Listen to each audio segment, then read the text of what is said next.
कि आजकल रामायण सीरियल चल रहा है और उसमें रामचंद्र की भूमिका में है अरुण गोविल जी और उनसे हम बातचीत कर रहे हैं। स्वागत है कार्यक्रम में। बहुत बहुत धन्यवाद जी। अरुण गोविल जी, आप ये रामायण की शूटिंग के समय का कोई वाकया हम जानना चाह रहे थे, क्या है, कुछ याद है? मेरे पास जितनी भी बातें हैं वो सब राम से ही जुड़ी हैं। जी जरूर। कि एक दिन क्या हुआ कि मैंने मेकअप कर लिया था जी। विग वगैरह भी लगा लिया था, लेकिन शॉर्ट में क्योंकि टाइम था तो मैंने तब तक अपने कपड़े जो कॉस्ट्यूम था वो नहीं पहना था। मैं एक टी शर्ट और हाफ पैंट में बैठा हुआ था कुर्सी डालकर बाहर अपने रूम के जी वृंदावन स्टूडियोज में उमरगांव में। जी। इतने में एक थोड़ा सा स्टोर हुआ तो देखा कि एक औरत चिल्लाती हुई चली आ रही है, रोती हुई जी कि राम जी कहाँ है, मुझे राम जी से मिलना है, मुझे राम जी से मिला दो। अच्छा। तो किसी ने बता दिया कि वो देखो वो बैठे हैं। मैं ये पूरी तरह मानता हूँ कि जिस ड्रेस में मैं बैठा हुआ था उसमें वो औरत मुझे पहचान नहीं सकती थी। जी हाँ बिल्कुल। लेकिन फिर भी वो मेरे पास आई, उसने बगैर देखे, बगैर ये जाने कि मैं कॉस्ट्यूम में हूँ या नहीं हूँ, उसने, उसके हाथ में बच्चा था, उसकी गोद में बच्चा था, उसने उस बच्चे को मेरे पाँव में डाल दिया और जार जार रो रही थी कि इस बच्चे को बचा लो, तुम राम हो, तुम इस बच्चे को बचा सकते हो। मैंने कहा देखो, मैं तो घबरा गया था, परेशान हो गया, मैं एकदम से भौचक्का सा रह गया। मैंने कहा तुम इस डॉक्टर के पास ले जाओ, मेरे पास क्यों लाई हो, मैं क्या करूंगा? जी। नहीं, तुम राम हो, तुम ही इस बच्चे को बचा सकते हो। डॉक्टर ने कह दिया कि अब ये नहीं बचेगा। फिर मुझे कुछ नहीं समझ में आया। मैं उसको थोड़ी देर देखता रहा और वो औरत रोती रही, चिल्लाती रही, और पता नहीं कैसे मेरे मन में ये बात आई कि मैंने परमात्मा से मन ही मन प्रार्थना की जी कि हे परमात्मा, इस बच्चे पर, इस औरत के बच्चे पर तू कृपा कर दे यार। जी। मैंने कहा तुम इसे ले जाओ और राम जी ठीक करेंगे सब, जाओ। मैंने उसकी तसल्ली के लिए उस बच्चे के सर पे हाथ भी फेर दिया जी। वो औरत अपने बच्चे को ले गई। मुझे समझ में नहीं आया कि क्या हुआ, ये कैसे हुआ, मतलब यू नो जी। और 3 दिन बाद हमने देखा कि वो औरत उस बच्चे का हाथ पकड़कर स्टूडियो में लेकर आई थी और उसने मुझे उस बच्चे से मिलाया कि देखो, मैंने कहती थी तुम बचा लोगे इसको, देखो बच गया है मेरा बच्चा। क्या बात है। मतलब इससे ये साबित होता है कि भगवान में यदि हमारा विश्वास है जी और हम मन से ईमानदारी से कुछ मांगे जी, बगैर स्वार्थी होकर, देखिए इसमें ये पॉइंट बहुत जरूरी है जी कि स्वार्थ नहीं होना चाहिए उसमें। जी जी। अगर हम स्वार्थी न होकर कुछ मांगे भगवान से पूर्ण विश्वास के साथ तो वो देता है। बिल्कुल, ये उसकी 100% आस्था का परिणाम था। आस्था का परिणाम था ये, मेरी उसकी आस्था का परिणाम राम में और फिर मेरी आस्था का परिणाम मेरे राम में। जी, क्या आपने निस्वार्थ भाव से प्रार्थना कर दी, क्या बात है। ऐसे वाकयात बाद में भी हुए होंगे, पैर छुआ तो नहीं, लेकिन बहुत लोगों ने, बहुत सारे लोग मिलते थे कि हमें हमारी ये परेशानी है, तो मेरे मन में हमेशा यही आता था कि मैंने कहा देखो, मेरे पास तो कोई ताकत है नहीं भाई जी। मैं ये उनसे कहता नहीं था जी जी। क्या होता है, हाँ, मन में बहुत श्रद्धा लेकर फिर आप तोड़ नहीं सकते श्रद्धा। जी तो हम उसे तोड़ना भी नहीं चाहते थे जी। मैं आपको सच बताऊं कि लोग जिस तरह से मेरी ओर देखते थे, मैंने उसको देखकर अपने जीने का ढंग बदल दिया था। अच्छा। मैंने कहा मुझे कोई हक नहीं है कि मैं इनकी श्रद्धा को, जिसको इतना नमन करते हैं, मैं उसे तोड़ूं या उसको कोई आघात पहुंचाऊं। जी सच बात है। मैंने अपने जीवन में जो कुछ मेरी आदतें थी वो भी मैंने बदल दी थी। क्या बात है, फिर वो व्यक्तित्व में आ जाती है। जी बिल्कुल, चरित्र उसी हिसाब से बन जाता है। जी जी। तो फिर क्या आपको फिर बाद में दिक्कत हुई होगी जब ये खत्म हुआ? मुझे फिल्मों में काम नहीं मिला उसके बाद। जी बिल्कुल भी काम नहीं मिला मुझे फिल्मों में। अफसोस? हाँ, उस वक्त जरूर अफसोस हुआ था। आज बिल्कुल हुआ था। आज नहीं होता अफसोस। क्यों, मतलब क्या? अफसोस इसलिए नहीं होता जी। उस वक्त तो अफसोस ये हुआ कि भाई अच्छा खासा हम फिल्मों में काम करते थे, यार सब फिल्में बंद हो गई हमारी, मतलब हमें काम नहीं मिला आगे। प्रोड्यूसर डायरेक्टर जी कहते थे कि भाई आपको हम क्या काम दें, आपकी इमेज इतनी स्ट्रांग है इस समय जी, तो क्या हम आपको रोल दें। और तो मतलब बड़ी परेशानी हुई। मैंने फिर टेलीविजन जोर पे आ गया था, मैंने टेलीविजन में भी कुछ काम किया। जी हाँ। ग्रे शेड्स भी किए मैंने जी। पर मुझे खुद को भी, जब मैं खुद को देखता था ग्रे शेड करते हुए, मुझे खुद को भी अच्छा नहीं लगता था। एडजस्ट नहीं कर पा रहे थे आप? मैं कन्विंस नहीं था कहीं भी जी। तो मैंने वो छोड़ दिया जी। तो मैंने फिर एक दिन, जो हमारे अभी भी अब गुरु हैं, मेरे आध्यात्मिक गुरु हैं, तो उन्होंने मुझे एक बात बताई कि हम जीवन में हमेशा उस चीज के पीछे भागते हैं जो हमें नहीं मिल रही होती है। जी हाँ। हम उसकी कदर नहीं करते जो हमारे पास है। जी। जो हमारे पास संचित धन है हमारा, जी, हम उसकी कदर नहीं करते, दूसरे धन के पीछे भागते रहते हैं जो दूसरों के पास है कि वो हमें मिलता है। बिल्कुल। जिस दिन ये बात समझ में आ गई थी उस दिन मन में बहुत शांति आ गई। जी, क्या बात है। फिर उसके बाद मुझे कोई दिक्कत नहीं हुई बिल्कुल भी। और आज देखिए आज रामायण को 33 साल हो गए हैं। जी हाँ। ठीक है। जी हाँ। आज आप मेरे साथ सिर्फ रामायण की बातें कर रही हैं। जी 33 साल हाँ, बाद भी। बिल्कुल बिल्कुल। मैं कितनी भी फिल्में कर लेता, बिल्कुल। ये नहीं मिलता जी। जो आज मेरी ऑडियंस मुझे दे रही है, जी। या जो आप मुझे दे रही हैं, या जो समाज मुझे दे रहा है। बिल्कुल, ये बात नहीं मिलता। बिल्कुल सही बात है। और पुनर्जीवित हो गया आपका पूरा वो व्यक्तित्व और वो पूरी चीजें। आपको लग रहा होगा कि हम पुनः सारे काम वही कर रहे हैं। हाँ बिल्कुल। कितनी बड़ी बात है, बहुत अच्छी बात है। अरुण गोविल जी, अब बात चल रही है तो यहाँ पर एक गीत बनता है। अब कौन सा गीत आप सुनना चाहते हैं? अभी आप इतनी देर से रामायण की बातें कर रही हैं, पुरानी सब बातें कर रही जी हैं। हाँ। तो एक उस वक्त के लिए गीत जो है वो बजा दीजिए। राज कपूर जी की फिल्म है मेरा नाम जोकर, और गीत का मुखड़ा है जाने कहाँ गए वो देवी। क्या बात है।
जाने कहाँ गए वो दिन, कहते थे तेरी राह में नजरों को हम बिछाएंगे। जाने कहाँ गए वो दिन, कहते थे तेरी राह में नजरों को हम बिछाएंगे। चाहे कहीं भी तुम रहो, चाहेंगे तुमको उम्र भर तुम। जब सीरियल बना था तब आपके बच्चे कितने बड़े थे? जब सीरियल बना था, देखिए सीरियल ये शुरू हुआ, इसका टेलीकास्ट मेरा ख्याल 87 जनवरी में आया था। जी हाँ। 25 जनवरी को था ये। मेरा बेटा जो था वो 81 अप्रैल में पैदा हुआ था, तो वो 5 या 6 साल का रहा होगा जी।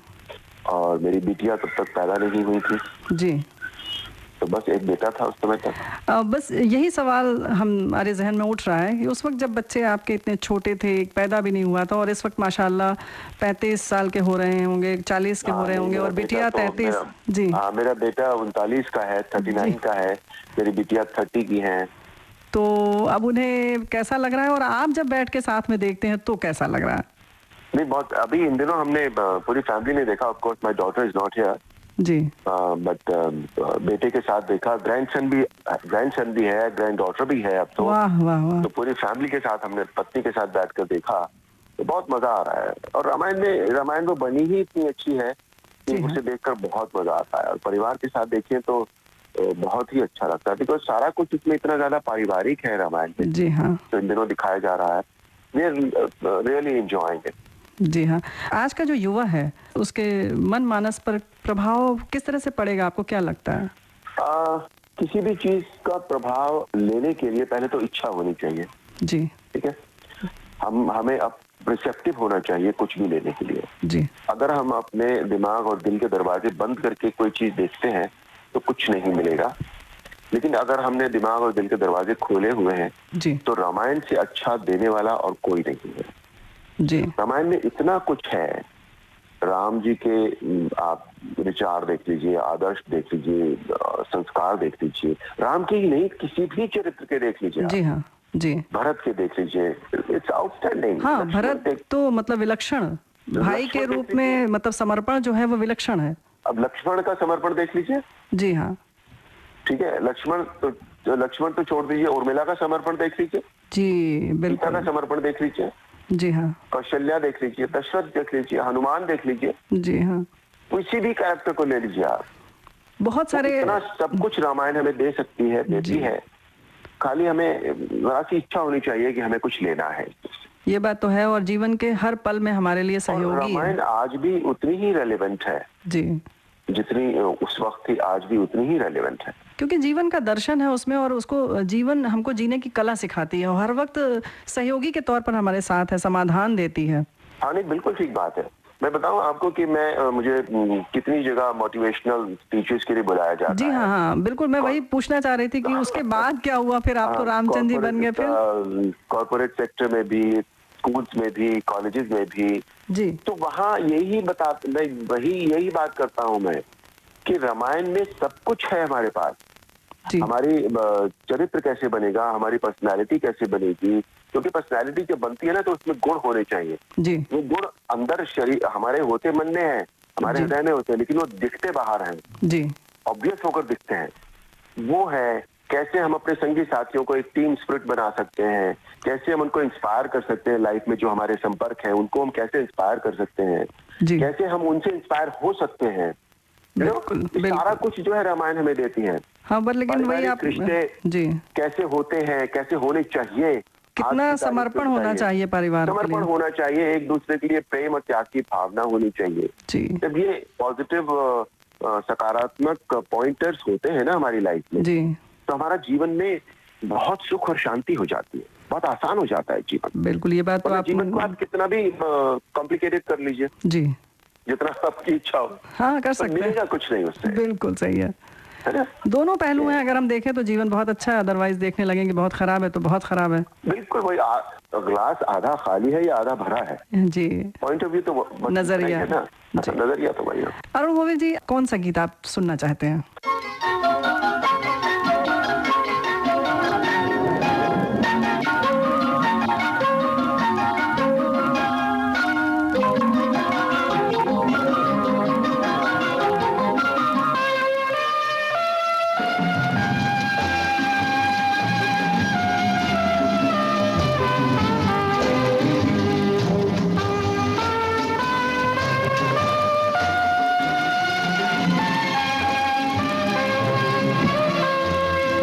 जिंदगी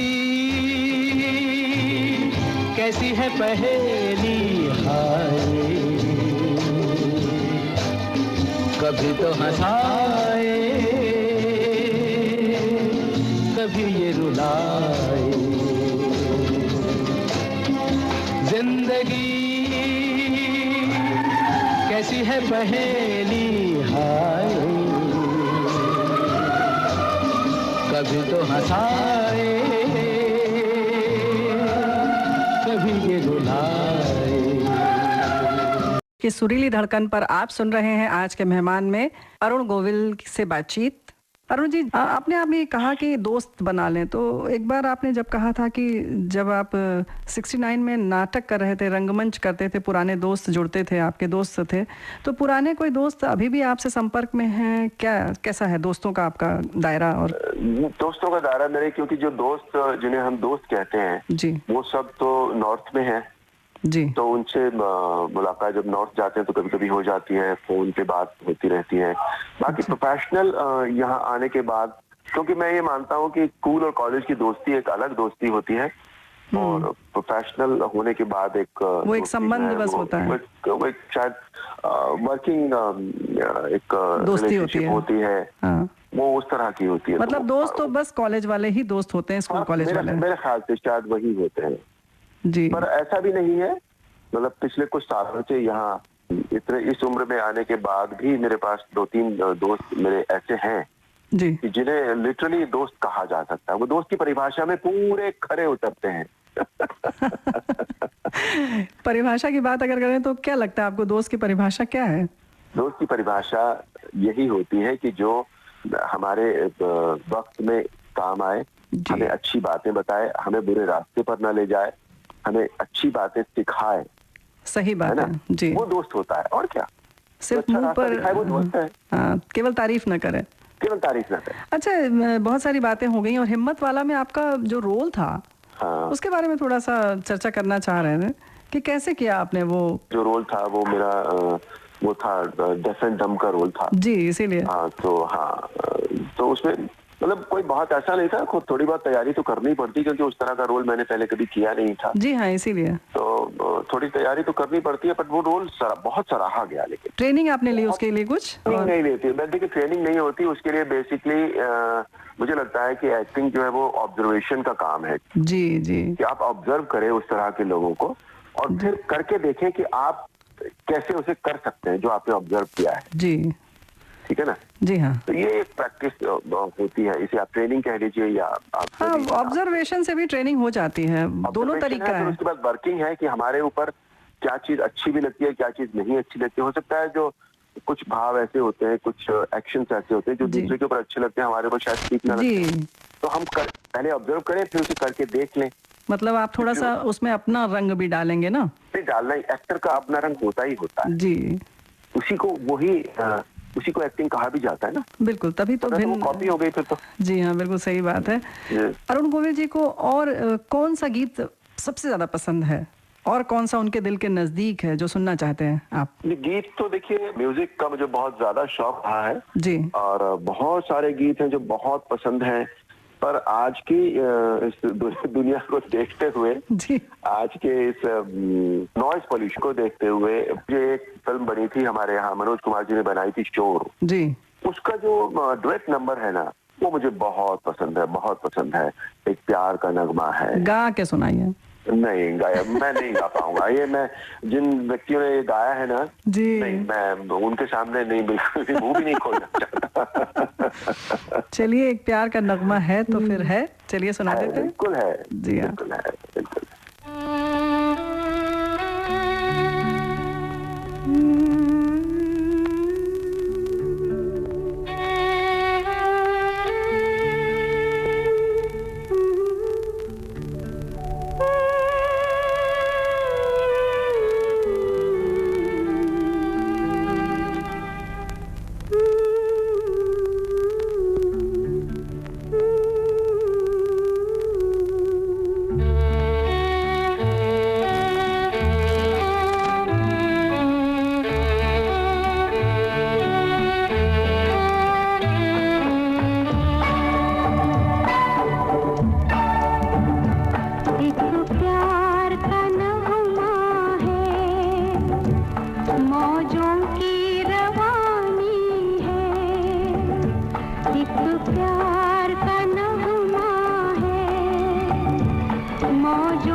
श्रोताओं आप सब जान रहे हैं कि आजकल रामायण सीरियल चल रहा है और उसमें रामचंद्र की भूमिका में है अरुण गोविल जी और उनसे हम बातचीत कर रहे हैं। अरुण गोविल जी, आजकल जो समय चल रहा है सब लोग घर में हैं, ऐसे में रामायण शुरू इसीलिए किया गया कि लोग हमारे ये जो धार्मिक ग्रंथ हैं, जो बातें हैं, संस्कृति है, उससे जुड़ें।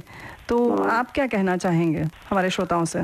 लॉकडाउन हमारे पास इस समय, हमारे लिए इस समय बहुत जरूरी है। जी देश बहुत मुश्किल वक्त से गुजर रहा है और लॉकडाउन की वजह से ही ये है कि हमारे यहाँ जो नंबर्स हैं कोविड-19 से इफेक्टिव नंबर्स हैं, वो आज भी उतने नहीं हैं जितना परसेंटेज यूरोप में है या अमेरिका में है। जी मतलब प्रधानमंत्री ने बहुत समय रहते ही ये काम कर दिया है, उन्होंने, उनकी सरकार ने। और साथ ही साथ जो हमारे सुरक्षा कर्मी हैं, जो हॉस्पिटल कर्मी हैं, जो सफाई कर्मचारी हैं, वो भी इतना काम कर रहे हैं। जी तो ये सब इस लॉकडाउन की वजह से ही है। तो लॉकडाउन में को उसको फॉलो करना हमारा अपना फर्ज भी बनता है। जी हाँ, जो हमें बताया गया है कि भाई हम सैनिटाइज करते रहें अपने हाथों को और सोशल डिस्टेंसिंग बना के रखें, है ना। जी तो वो सारी चीजें, अगर हमें जाना भी है बहुत जरूरी, तो घर से कोई एक व्यक्ति ही जाए जी और वापस आके नहा ले, अपने कपड़े बदल दे, उनको यूज ना करे। ये सारी चीजें जो भी सफाई की इस तरह की चीजें हैं जो बताई गई हैं, सावधानियां उनका ध्यान जो रखें। सावधानियां हैं, प्रधानमंत्री ने लक्ष्मण रेखा बताई हमें, जी हम हाँ। संकल्प की बात बताई, तो वो हमें करना चाहिए, क्योंकि हमारे पास एट द मोमेंट जी उसके अलावा कोई विकल्प भी नहीं है, जी। और वो कारगर साबित हो रहा है। और ये बहुत आसान है घर में रहना। बहुत आसान है, कोई प्रॉब्लम नहीं है। जी आप इसे वही वाली बात है कि निगेटिव एटीट्यूड से ना लेकर इसे अपने लिए कैद ना समझकर हाँ आप ये समझें कि आपको परिवार के साथ बैठने का समय मिल रहा है, जी। जो नॉर्मली आपको नहीं मिलता बिल्कुल है ना। बिल्कुल, अपने तो मन का इसलिए आप करने का रामायण टाइम मिल देखिए, रहा है। परिवार के साथ बैठकर जी इंटरेक्ट कीजिए, अच्छी बिल्कुल अच्छी सही है। बातें कीजिए, परिवार में एक दूसरे का दुख सुख समझिए, जो आप रोजाना में हम नहीं समझ पाते। जहां तक कोरोना वायरस कोविड-19 का प्रश्न है, मैं अरुण गोविल, आप सब श्रोताओं से मेरी हाथ जोड़कर प्रार्थना है कि इससे बचने के लिए आप जो भी हमें तरीके बताए गए हैं, जैसे सोशल डिस्टेंसिंग बताया गया है, सैनिटाइजेशन बताया गया है, हाथों का भीड़ में न जाना बताया गया है, सभी से थोड़ा थोड़ा दूर रहने का हमें घर वालों से भी थोड़ा थोड़ा दूर रहें, इस सब का पालन करें, क्योंकि इस समय यही हमारे लिए, हमारे देश के लिए, हमारे पूरे समाज के लिए बहुत जरूरी है, हमारे लिए, हमारे परिवार के लिए भी बहुत जरूरी है। इसलिए आप इसका ध्यान रखें। कार्यक्रम हमारा आगे चल रहा है और इसमें भी कुछ ऐसी बेला आ गई है कि हम इसे सांझ की बेला कह सकते हैं, यानी समाप्ति की ओर है। तो इस वक्त कौन सा गीत आप सुनना चाहते हैं? एक फिल्म है जी शाहरुख खान उसमें थे, मुझे फिल्म का नाम तो इस समय याद नहीं आ रहा है, जी पर मुझे गीत वो बहुत अच्छा लगता है, क्योंकि वो गाया हुआ भी बहुत अच्छा है और धुन भी बहुत अच्छी है, और उसका मुखड़ा है सूरज हुआ मध्यम। चलिए सुनते हैं ये आपकी पसंद का गीत।